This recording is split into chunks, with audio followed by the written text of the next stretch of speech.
Hello friends, Radhe Radhe, good morning. Kurukshetra के युद्ध क्षेत्र को विशाल सेनाओं के आवागमन की सुविधा के लिए तैयार किया जा रहा था। आज एक स्टोरी है श्री कृष्ण जी और छोटी सी गुरैया की कहानी है। ठीक है, ये भक्ति कहानी है। उन्होंने हाथियों का इस्तेमाल पेड़ों को उखाड़ने और ज़मीन साफ करने के लिए किया। भक्ति कहानी है, श्री कृष्ण जी की सारी लीलाएं होती, हम सबको पता है उनकी क्या क्या लीलाएं थी, उनमें से ये एक लगा लो। ऐसे ही एक पेड़ पर एक गौरैया अपने 4 बच्चों के साथ रहती थी। जब उस पेड़ को उखाड़ा जा रहा था तो उसका घोंसला ज़मीन पर गिर गया, लेकिन चमत्कारी रूप से उसकी संतानें अनहोनी से बच गई, मतलब अकस्मात अचानक बच गई। लेकिन वो भी बहुत छोटे होने के कारण उड़ने में असमर्थ थे। कमज़ोर और भयभीत गौरैया मदद के लिए इधर उधर देखती रही। तभी उसने श्री कृष्ण जी को अर्जुन के साथ वहाँ आते देखा। तो वह युद्ध के मैदान की जांच करने और युद्ध की शुरुआत से पहले जीतने की रणनीति तैयार करने के लिए वहां गए थे। उसने कृष्ण के रथ तक पहुंचने के लिए अपने छोटे पंख फड़फड़ाए कि मैं कृष्ण जी के पास जाके अपने वही परिवार के लिए कुछ करवाऊं, और किसी प्रकार श्री कृष्ण के पास पहुंची। हे कृष्ण, कृपया मेरे बच्चों को बचाएं, क्योंकि लड़ाई शुरू होने पर कल उन्हें कुचल दिया जाएगा।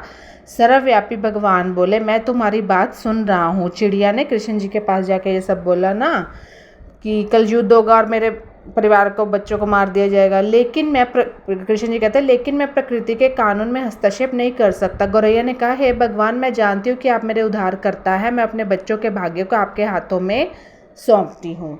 अब ये आपके ऊपर है कि आप उन्हें मारते हैं या उन्हें बचाते हैं। काल चक्र पर किसी का बस नहीं है। श्री कृष्ण ने एक साधारण व्यक्ति की तरह उससे बात की, जिसका आशय था कि वहाँ ऐसा कुछ भी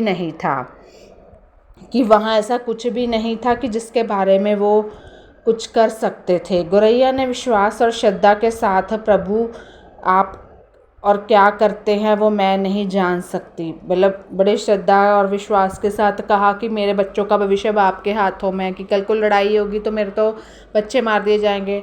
गौरैया कहती है, आप स्वयं काल के नियता हैं, यह मुझे पता है। मैं सारी स्थिति एवं परिस्थिति एवं स्वयं को परिवार सहित आपको समर्पण करती हूँ।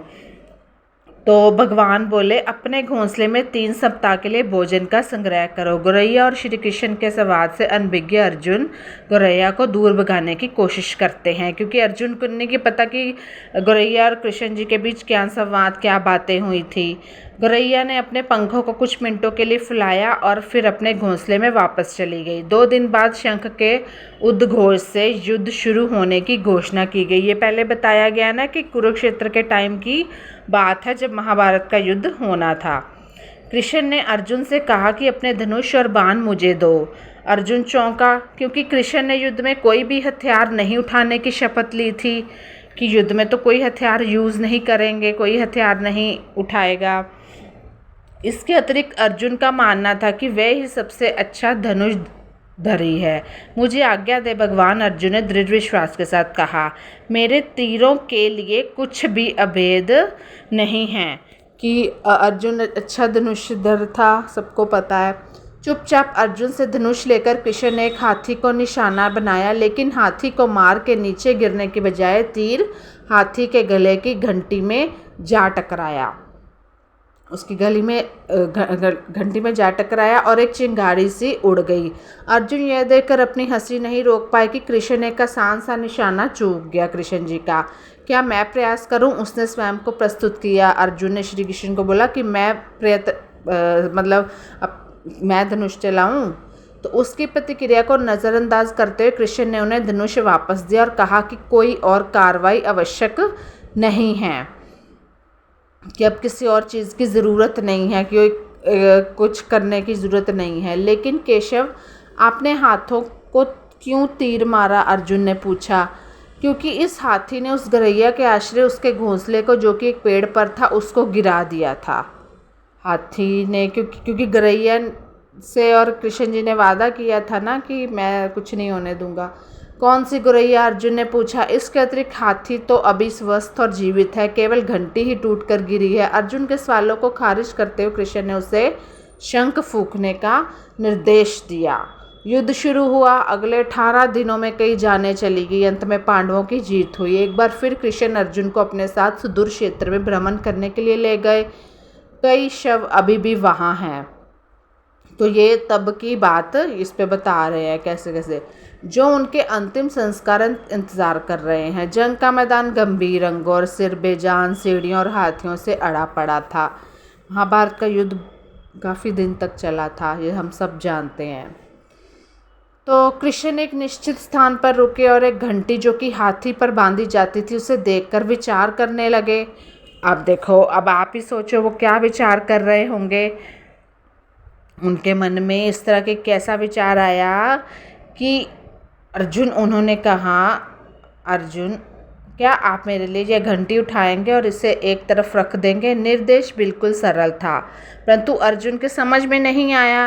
अब कि अर्जुन को तो वैसे ही गुरैया और किशन जी का सवाल पता नहीं था क्या उनके बीच बातें। आखिरकार विशाल मैदान में जहाँ बहुत सी अन्य चीज़ों को साफ करने की ज़रूरत थी, कृष्ण उसे धातु एक टुकड़े को रास्ते से हटाने के लिए क्यों कहेंगे। उसने प्रश्नवाचक दृष्टि से उनकी ओर देखा कि मुझे समझ नहीं आई भी इस तरह क्यों कह रहे हैं कृष्ण जी। हाँ, यही घंटी, कृष्ण ने दोहराया। ये वही घंटी है जो हाथी की गर्दन पर पड़ी थी जिस पर मैंने तीर मारा था। अर्जुन बिना किसी और सवाल के भारी घंटी उठाने के लिए नीचे झुका। अब उसने कोई सवाल तो कि नीचे झुका। जैसे ही उन्होंने उसे उठाया, उसकी हमेशा के लिए जैसे दुनिया बदली। 1 2 3 4 और 5 4 युवा पक्षियों और उसके बाद एक गुरैया उस घंटी के नीचे से निकले। बाहर निकल के माँ और छोटे पक्षी कृष्ण के इर्द गिर्द मंडराने लगे एवं बड़े आनंद से उनकी परिक्रमा करने लगे। 18 दिन पहले काटी गई घंटी ने पूरे परिवार की रक्षा की थी, क्योंकि वो कृष्ण जी ने जान के घंटी गिराई थी ताकि अगर युद्ध हो तो उनका एक रक्षा कवच बन जाए, उनके बच्चे और गुरैया को कोई नुकसान ना हो। मुझे क्षमा करे हे कृष्ण, अर्जुन ने कहा। आपको मानव शरीर में देखकर और सामान्य मनुष्य की तरह व्यवहार करते हुए मैं भूल गया था कि आप वास्तव में कौन हैं। जैसे मैंने पहले कहा, भगवान की अपनी प्लान होता है। ओके, धन्यवाद। आपका दिन खुशियों भरा बीता। Bye bye.